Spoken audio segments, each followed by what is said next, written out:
और भी जगह बताता हूँ। जब मेरे को हार्ट की भी समस्या हो गई थी और ब्रेन की भी, तो 2 महीने बंगलौर में रहा। स्वामी विवेकानंद योग अनुसंधान यूनिवर्सिटी। तो वहां भी बूढ़ों के लिए, बहुत बीमारों के लिए, जो बीमार कर सकते हैं, बूढ़े कर सकते हैं, कुछ योगासन युवा कर सकते हैं, कमजोर नहीं कर सकते। तो हम क्या करते थे, ऐसे हाथ करा और श्वास भरते हुए ऐसे ले, और श्वास छोड़ते हुए ऐसे, इस तरह कुछ करना। और भी ऐसे करना, श्वास भरते हुए आगे ले जाना और श्वास छोड़ते हुए फिर ऐसे ले आना। तान देना और शिथिल करना। हर बार तानना श्वास भरते, और हर बार वापस होकर रिलैक्स हो जाए। इसी तरह फिर ऊपर को करना, मत्थे के बराबर में श्वास भरते फिर नीचे करना, फिर बिल्कुल ऊपर को तान देना और फिर नीचे करना। और फिर आकार उकार मकार उनका समझो महामंत्र। इसी को फिर कहेंगे ऐसे करना, श्वास भरते और करते ऐसे आ जाना। फिर दूसरे वाले में यहां ले जाना और श्वास भर के और उकार करते वापस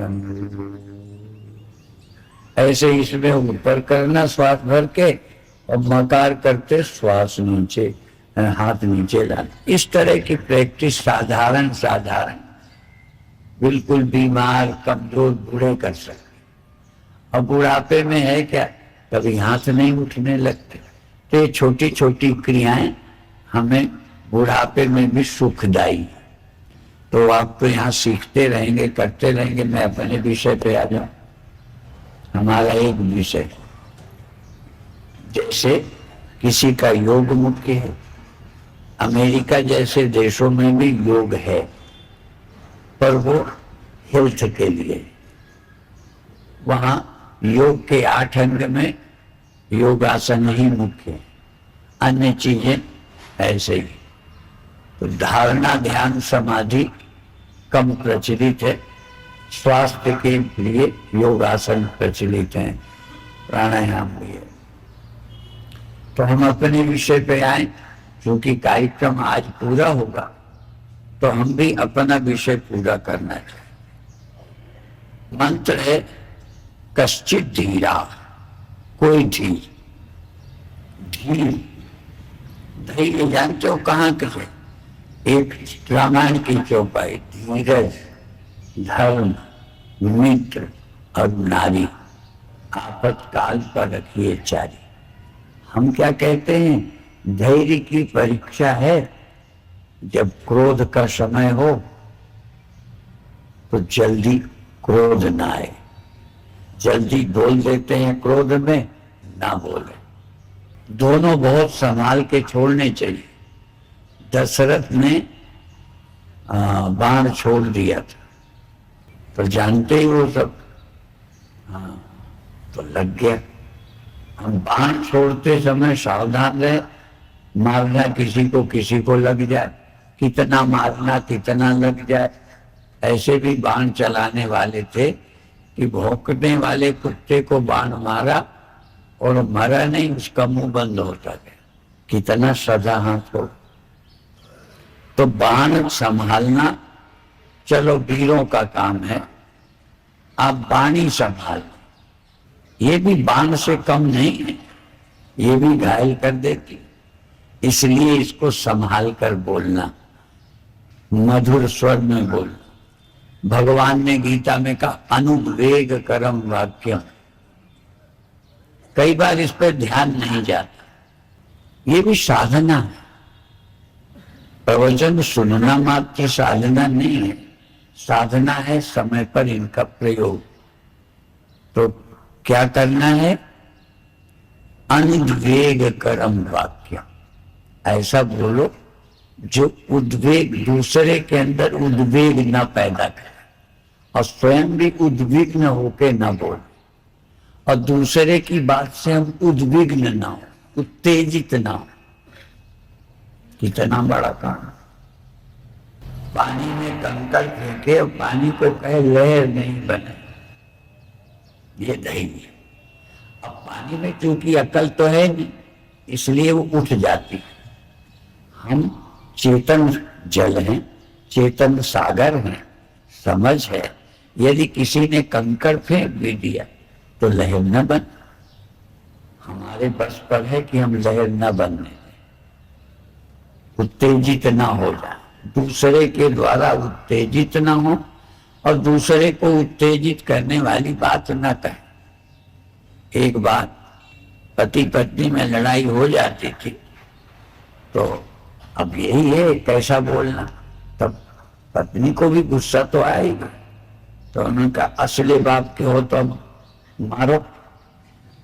अब माने जानबूझकर पीटने की बात कह दी कि असली बाप के हो तो अब मारो, तो फिर मार दिया, क्योंकि नकली बाप का तो था नहीं। कहना था ये कि असली बाप के हो तो क्रोध रोक के बताओ, असली बाप के हो तो हाथ ना उठाओ। तो बात भी थी, कहना असली बाप के हो तो लो मारो, तो उन्होंने और मार दिया। तो क्रोध में क्या बोलना क्या नहीं बोलना ये होश नहीं रहता। नशे को ही नशे वाले बेहोश होते हैं, ये तो सब जानते हैं। क्रोध वाले भी बेहोश हैं, जो नहीं बोलना बोलते हैं, जो नहीं करना करते हैं। इसलिए तो हमारा मुख्य विषय है कश्चित धीरा, कोई धीर पुरुष, धीर वाला। सुना है हमने विवेकानंद को, हमारे साथ भी बहुत घटनाएं हैं जो नहीं बताएंगे, लंबा टाइम होगा। पर विवेकानंद के समय का है कि दो लोग एक सीट में थे, विवेकानंद किसी सीट में थे, तो साधुओं की आलोचना करने लगे। इस समय तो ज्यादा है, पर कोई युग नहीं रहा जब साधुओं की आलोचना ना होती रही। कोई ना कोई बुरा बोलने वाले रहते। तो अंगहीन और दूसरे लोग मानते हैं कि साधु पढ़े नहीं होते, साधु घर में खाने पीने का नहीं होता। तो दो बातें पहले ही मानते हैं, निर्धन मान के चलते हैं कि ये ऐसे ही हैं, और काम धाम नहीं हुआ तो बाबा बन गए। तो विवेकानंद को भी दो लोग अंग्रेजी में बात करते रहे, क्योंकि ये जानते पढ़े तो होते ही नहीं, पढ़े होते तो नौकरी करते, बाबा क्यों बनते। तो ये मान के अंग्रेजी में बात करते रहे साधुओं के खिलाफ, और स्वामी विवेकानंद सब सुनते रहे जैसे पढ़े ही ना हो। इसलिए साधु के लक्षण में एक ये भी है, मूर्खवत, बधिरवत, अंधवत। साधु को अंधे की तरह होना चाहिए, जैसे कुछ देखे ही नहीं रहे, बहरे की तरह हो रहे जैसे सुनते ही नहीं, और मूढ़वत जैसे समझते ही नहीं। जैसे जानवर को गाली दे दो तो उसको कुछ नहीं लगेगा, क्योंकि ना वो अंग्रेजी जाने, ना संस्कृत, ना हिंदी। ऐसे चुटकुले में एक आदमी अपने हल को चला रहा था और गाली दे रहा था। कभी कहता था तेरे तू मर जा, हल चला रहा है, कहता है गुस्सा मर जा। और कभी ये भी बोला, कभी कहे तेरे मालिक का नाश हो। अब बताओ, बैल को कहता है तेरे मालिक का नाश हो। अब मालिक कौन है? अब एक रोड में साधु जा रहा था, उसने आवाज लगाई भाई, तो उन्होंने समझा रास्ता पूछ रहे होंगे, कहते हाँ यही है चले जाओ। कहते मैं रास्ता नहीं पूछता, मैं अर्थ पूछता हूं कि ये जो तू गाली दे रहा है तेरे मालिक का नाश हो, इसका क्या अर्थ है? और फिर कहते तू जानता? कहने लगे मैं जानू ना जानू, तुम जानो ना जानो, बैल मेरे बोलने का अर्थ जानता है। तो फिर पूछा, कहते ये गाली किसको लगेगी? कहें जो अर्थ जानता हो। जो अर्थ नहीं जानता उसे क्या गाली लगे? इसलिए कहा मूढ़वत, मूढ़ की तरह जीना संसार, और ये नहीं कि मूढ़ हो, हैं तो समझदार पर मूढ़ की तरह, हैं तो आंख वाले पर अंधे की तरह। हमें सुनाई सब देता है पर बहरे की तरह, जैसे पता ही कुछ नहीं। तो विवेकानंद संत थे, बस मूढ़ की तरह रहे, पर फिर भी संत मूढ़ की तरह रह के उपदेश भी देना चाहते हैं, समझ पैदा करना चाहते हैं। तो पहले तो बोले नहीं, पर एक दो स्टेशन निकलने पर टीटीआई से विवेकानंद अंग्रेजी में बात करने लगे। तो जब अंग्रेजी में बात करने लगे तब उन्हें पता चला कि ये बाबा तो पढ़े हैं, इन्हें तो अंग्रेजी आती है। तो बाद में उन दोनों ने पूछा, बाबा जी आप तो पढ़े हो, हमारी बातें सब सुनते रहे, समझते रहे, तो आप बोले क्यों नहीं? कहना आप आपस में बात करते हो, मुझे बोलने की क्या जरूरत? मान लो आपके विषय में कोई बोलता हो, तुम सुनो तो चुप रह पाओ, इसलिए इसका नाम धैर्य। जरूरत पड़े तो बोलेंगे। जड़ भरत की कथा जानते हो? रहुगण पालकी में जा रहे थे, एक पालकी वाला कहार नहीं था, तो जड़ भरत को ही लगा लिया और लग गए पालकी में। है कोई ऐसा साधु? क्या है ये सोच आनंद के लिए, जान के ऐसी परिस्थिति। अच्छा तो पालकी में लग गए, नहीं इतना ही तो कहना था कि मैं साधु हूं, बस नहीं बताया, लग गए पालकी। पालकी में लगे गए तो कभी कभी चलने चलने में बैलेंस धक्का धुक्की लग रहा था। तो रहुगण कहने लगे कि तुम तो इस कंधम बाधती, क्या तुम्हारा कंधा दर्द करता है? तब वो संस्कृत में ही उत्तर दे दिया, न इस कंधम बाधते राजन, बाधती बाधती। तो संस्कृत में बाधती न कहे कि बाधते बनता है। तो उन्होंने कहा तुमने जो बाधती कहा है ये जरूर दर्द करता है, कंधा तो दर्द नहीं करता। तब रघुगण को पता चला कि ये पढ़े लिखे, इतना संस्कृत की अशुद्धि शुद्धि का भी ज्ञान है। तब पालकी से उतरे, नमस्कार किया, क्षमा मांगी और फिर जड़ भरत ने उपदेश कर दिया। उपदेश करने के लिए इतना, अब वो इतना प्रभावित हो गया कि श्रद्धा से सुनता। तो जब हमें सहन शक्ति होती है, विवेक होता है, तो हमारे उपदेश को लोग ज्यादा सुनते हैं। तो इस तरह से विषय तो है धैर्य का। घटना घटे तुरंत कोई प्रतिक्रिया ना हो। संत विनोबा ने भी एक जगह कहा कि यदि कोई थप्पड़ भी मारे तो पहले सेकंड में, गांधी जी की तरह नहीं कहा, उन्होंने कहा पहले सेकंड में कोई प्रतिक्रिया ना हो, पहले से। बाद में आप जवाब दो, बदला दो, जो करना करो। जैसे पानी को कहे कि हम पत्थर फेंकेंगे और 4 मिनट कोई लहर पैदा ना हो, फिर पैदा हो, तो पानी के बस में नहीं है और ये आपके बस में भी नहीं है। आपको यदि कहें जब गुस्सा आवे तब बच्चे को मत समझाओ, और आप उसी समय क्रोध में समझाते हो। जब क्रोध नहीं होता तो समझाने का ख्याल नहीं आता, जब समझाने की जरूरत है तब क्रोध में होते हो। तो क्रोध में ऐसा बोलते हो कि बच्चा और बुरा मान जाता है, समझता नहीं। फिर बच्चे को ही नहीं, चाहे पत्नी को समझाओ, चाहे पति को समझाओ, चाहे मित्र को, हम ज्यादातर क्रोध और आवेग में ही सब काम करते हैं। और भगवान ने क्या हमें संदेश दिया है गीता के माध्यम से? युद्धस्व विगत ज्वरः। ये देखो सूत्र, लड़ो, युद्ध करो, पर क्रोध में नहीं, आवेग में नहीं। युद्धस्व विगत ज्वरः। हम लोग क्रोध में लड़ते, सेना के लोग क्रोध में नहीं लड़ते, आज्ञा से लड़ते। जब आदेश होता है तो लड़ते। अब यदि सेना को आदेश मिल जाए कि पाकिस्तान को निपटाना है तो शुरू कर देंगे। अभी मन में भी आता होगा कि क्यों नहीं ऑर्डर देते, ऑर्डर दे दें तो हम काम ठीक कर दें, तो मन में आने पर भी नहीं। तो ऐसे ही हमारे मन में जो आए वही कर चले, नहीं आदेश। इसलिए एक शब्द है गुरुमुख। गुरु की तरफ आपका मुख होना चाहिए। मुख का मतलब यही नहीं, गुरुमुख का एक अर्थ और बता।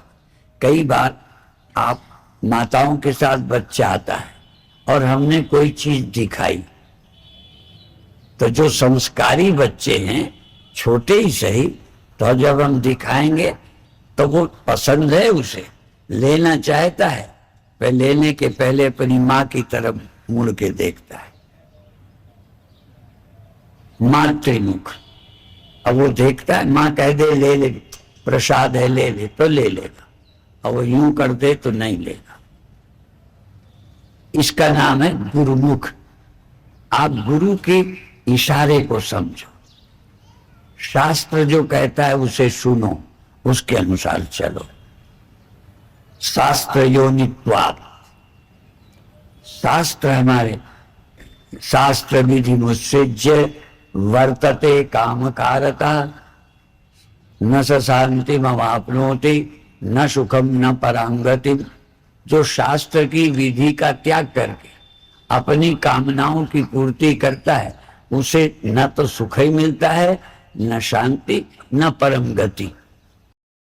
जब मन में आए तब देखो शास्त्र क्या कहता है, हमारे गुरु क्या है। एक हमारा चेला शराब पीता था, ज्यादातर मंत्र देते समय कुछ नहीं कहते। हम ये मान के चलते हैं कि जो इस रास्ते पर आया है, मंत्र लेने आया है, बुरा काम आप ही नहीं करेगा, तो हम कुछ नहीं कहते। तो पीता था, पत्नी मना करती थी, तो उसने कहा हम गुरु से कह देंगे। पत्नी ने कहा, कहने कि गुरु जी ने हमें मना ही नहीं किया। अब ये बात हमारे सामने आ गई, लोग भी बैठे थे, महाराज ये पीते हैं, उन्होंने कहा स्वामी जी ने हमें मना नहीं किया। तो अब हमने मतलब उन्होंने कहा पूछो, तो हमने कहा मना तो नहीं किया पर पीने को कहा भी नहीं। तो फिर अभिप्राय है, तो ये भी हमने कहा कि मना नहीं किया है, पीने को कहा भी नहीं है, और ये यही बता दें कि पीना हम अच्छा मानते हैं क्या। तो उसी ने कहा नहीं। तो हमने कहा जब हम अच्छा नहीं मानते तो नहीं कहा तो भी कहा समझो, जो चीज गलत है गलत है। तो अभिप्राय है, हम जो श्लोक बोलना चाहते हैं, कश्चित् धीरा प्रत्यगात्मानमैक्षत आवृत्य चक्षु अमृतत्व विच्छन। कोई धीर पुरुष अपनी इंद्रियों को रोककर अंतरात्मा, प्रत्येक चैतन्य आत्मा को पाने के लिए प्रत्यगात्मानमैक्षत, प्रत्यगात्मा। एक दिन किसी ने पूछा भी था प्रत्येक क्या होता, तो प्रत्यगात्मानमैक्षत, प्रत्यगात्मा को पाने की इच्छा रखने वाला कोई धीर पुरुष अपनी इंद्रियों को रोककर उसको प्राप्त करता है। अमृतत्व मिच्छन, अमृत की इच्छा रखने वाला। तो आपको संदेश है, ये मन करेगा रोको, क्या करना है, उसे पाना है जो मन से नहीं पाया जाता, क्योंकि मन हमें संसार में ले जाता है। उसके पाने की विधि क्या है, अमन। मनस्य मनी भावे द्वैतम नहीं वो उपलब्ध। मन और इंद्रियां हमें विषय में ले जाती। गो गोचर जहां लग मन जाई, सो सब माया जानो भाई। ये मन और इंद्रियां संसार में ले जाती है। तो क्या करना है, इंद्रियों की जरूरत नहीं, वहां मन की भी जरूरत नहीं, केवल बुद्धि की है। इसलिए धैर्य, मन कहीं ले जाएगा वहां नहीं जाना। फिर क्या करना, मन नहीं इंद्रियां नहीं, मन और इंद्रियों के अनुभवों का त्याग करके अंतर्मुख होकर अपनी बुद्धि से खोजो मैं कौन हूं। इसलिए अपने को जानने का प्रयास करो। अंग्रेजी में try to know thyself. अपने जानने का प्रयास करो, मैं कौन। ये जो दिखता है, देखता कौन है? ये दिखता है, देखता कौन है? मन जाता है, साक्षी कौन है मन के जाने का? तो तुम कौन हो, इसको खोजो। ये प्रत्येगात्मा को खोजने के लिए प्रयास करो। तो ये थोड़ी विधि, थोड़ी देर कोई प्राणायाम जैसा किसी का कपालभाति करो, कुछ भी, कुछ देर कपालभाति या अनुलोम विलोम प्राणायाम करके नाड़ी शोधन करके बैठ जाओ। शरीर को रिलैक्स करके सीधा, कड़ा नहीं करो पर सीधा रखो और फिर थोड़ी देर शरीर को जानो। इसको बुद्धिस्टों के हिसाब से कायानुपस्सी साधना, शरीर को अनुभव करना और कुछ नहीं। दुनिया छोड़ दो, सारे ध्यान को शरीर पर समेट लाओ, शरीर के लगातार अनुभव करते रहना शरीर को। तो शरीर क्या हो रहा है, नस नाड़ियों में कैसे रक्त संचार, कैसे शरीर में सिहरन चींटियां चलना, परिवर्तन, उसको जानते हो। एकदम आत्मा को मत जाओ। एक आपने सुना होगा अरुंधति न्याय। अरुंधति, आपने सप्त ऋषि देखे होंगे तारे, इसको अरुंधति न्याय बोलते हैं। कहते दिखाना तो अरुंधति है, पर अरुंधति तारा दिखता नहीं है, बड़ी मुश्किल से दिखता है। तो क्या करना है, पहले सप्त ऋषि दिखाओ, 4 वो तारे, 3 वो तारे, जब 7 दिख जाएं तो एक तारे के पास बिल्कुल छोटा तारा है, उसका इशारा करो। तो एक कहते अरुंधति न्याय, दूसरा कहते हैं एक न्याय चंद्र शाखन न्याय। मान लो चंद्रमा पर अभी आपका ध्यान नहीं जाता, तो पेड़ जो दिख रहा है, पेड़ दिखाओ, पेड़ की एक डाल दिखाओ और डाल के पास से जहां से वो नजर जाती है उस शाखा को दिखाकर कहना उस शाखा के थोड़ा ऊपर उधर नजर ले जाओ, तो चंद्रमा दिख गया। इसको चंद्र शाखा न्याय। दिखाना है चंद्रमा और दिखा रहे हैं शाखा, डाल। ऐसे ही दिखाना है अरुंधति और दिखा रहे हैं सप्तऋषि। तो ऐसे ही आत्मा तक ले जाने के लिए पहले किसे देखो, शरीर। एकदम आप आत्मा के चक्कर में नहीं पड़ो, शरीर का अनुभव करो, पूरा मन समेट लो, एक एक नस नाड़ी में क्या होता है, फिर धीरे धीरे श्वास लो और छोड़ो। अब ये प्राणायाम नहीं है, ये सहज श्वास लीजिए और छोड़िए। अब जब गुब्बारे में हवा भरते हो तो गुब्बारा ज्यों का त्यों रहता है कि कुछ फर्क पड़ता है? हाँ, आप नहीं बोलो, मैं समझ जाता हूं। और जब गुब्बारे की हवा निकालते हो तब गुब्बारा कैसा?